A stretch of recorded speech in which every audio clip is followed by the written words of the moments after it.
जय माँ लक्ष्मी। राधे राधे भक्तों। आज की वीडियो में मैं आपको महालक्ष्मी व्रत की कथा सुनाऊंगी। तो चलिए कथा शुरू करते हैं। कहानी सुनने के लिए हम अपने सीधे हाथ में थोड़े से चावल और फूल ले लेंगे। अब हम महालक्ष्मी व्रत कथा शुरू करते हैं। प्राचीन काल में एक गरीब ब्राह्मण एक गांव में रहता था। वह नियम पूर्वक जंगल में विष्णु भगवान के मंदिर जाकर पूजा करता था। उसकी पूजा को देखकर भगवान ने प्रसन्न होकर उसे साक्षात दर्शन दिए।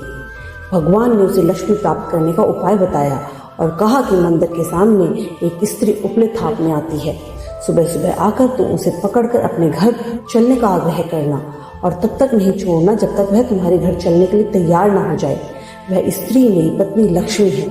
उसके तुम्हारे घर में आते ही तुम्हारा घर धन धान्य से परिपूर्ण हो जाएगा। इतना कहकर भगवान विष्णु अंतर्ध्यान हो गए और ब्राह्मण अपने घर को चला गया।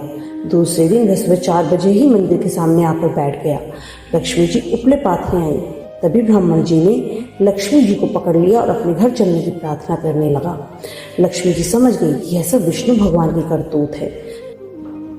तुम अपनी पत्नी सहित मेरा 16 दिन का व्रत करो, फिर 16वें दिन इस रात्रि को चंद्रमा की पूजा करो और उत्तर दिशा में मुझे पुकारो, तब तुम्हारा मनोरथ पूरा होगा। ब्राह्मण ने ऐसा ही किया। पूरे 16 दिन तक व्रत किए। 16वें दिन रात्रि को चंद्रमा का पूजन करने के बाद उत्तर दिशा में जाकर आवाज लगाई तो लक्ष्मी जी ने अपना वचन पूरा किया। लक्ष्मी जी उसके घर आई और ब्राह्मण का घर अन्न धन से भर गया। इस प्रकार जो भी मनुष्य 16 दिन महालक्ष्मी का व्रत करता है उसका घर अन्न धन से भर जाता है और वह मनुष्य चाहे किसी भी योनि में जन्म ले उसको धन धान्य की कभी कोई कमी नहीं रहती। हे लक्ष्मी जी, जैसे आपने ब्राह्मण के घर को धन से भरा वैसे ही इस कहानी को कहते सुनते पुकारे भरते सबके घर को अन्न धन से भर देना और सबके घर में अपनी कृपा बनाए रखना। यह थी महालक्ष्मी व्रत की कथा। अब हम गणेश जी की कथा सुनेंगे। एक बार एक गांव में मेला लगा था। सब लोग मेला देखने जा रहे थे। छोटी सी लड़की ने अपनी माँ को कहा, माँ मैं भी मेला देख के आऊंगी। माँ बोली, नहीं बेटा, मेले में बहुत भीड़ है, तुम कहीं गिर पड़ोगी। लेकिन लड़की नहीं मानी। लड़की ने जिद पकड़ ली। तब उसकी माँ ने 2 लड्डू और 1 घंटी पानी दिया और कहा कि जाओ 1 लड्डू और पानी गणेश जी को पिला देना, बचा हुआ लड्डू और पानी तुम ले लेना। लड़की मेले में चली गई। जाकर सीधा गणेश जी के पास बैठ गई और बोली, हे गणेश जी, 1 लड्डू और पानी तुम्हें, बचा हुआ लड्डू और पानी मुझे। यह कहते कहते सुबह से शाम हो गई। शाम को मेला बिछड़ने लगा। सब लोग मेले से वापस जाने लगे, लेकिन लड़की नहीं उठी। उसने कहा, जब तक गणेश जी आके लड्डू खा के पानी पी के नहीं जाएंगे मैं तब तक नहीं जाऊंगी।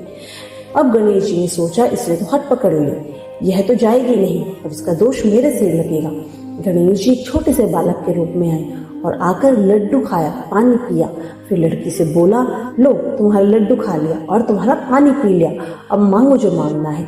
लड़की मन में सोचने लगी, क्या मांगू? अन्न मांगू, धन मांगू, खेत मांगू, खलियान मांगू, महल मांगू, हवेली मांगू, सुहाग मांगू, क्या मांगू? वो छोटा सा बालक बोला कि जो जो तुमने सोचा है वह सब हो जाएगा, अब तुम अपने घर चली जाओ। लड़की अपने घर आ गई। माँ बोली, बेटा बहुत देर लगा दी, अब तक कहाँ थी? लड़की ने कहा, माँ तुमने ही तो कहा था गणेश जी को लड्डू खिला के पानी पिला के आना। मैं तो गणेश जी को लड्डू खिलाकर पानी पिला के आई हूँ। जैसे ही लड़की ने सारी बात अपनी माँ को बताई, उनका घर अन्न धन से भर गया। जो लड़की ने सोचा था वह सब कुछ हो गया। हे गणेश जी महाराज, जैसे उसकी सारी इच्छाएं पूरी की वैसे ही इस कहानी को कहते सुनते हुंकारा भरते सबके घर को अन्न धन से भरना और सबकी मनोकामनाएं पूरी करना। यह थी गणेश जी की कथा। इस तरह से महालक्ष्मी व्रत की कथा पूर्ण होती है।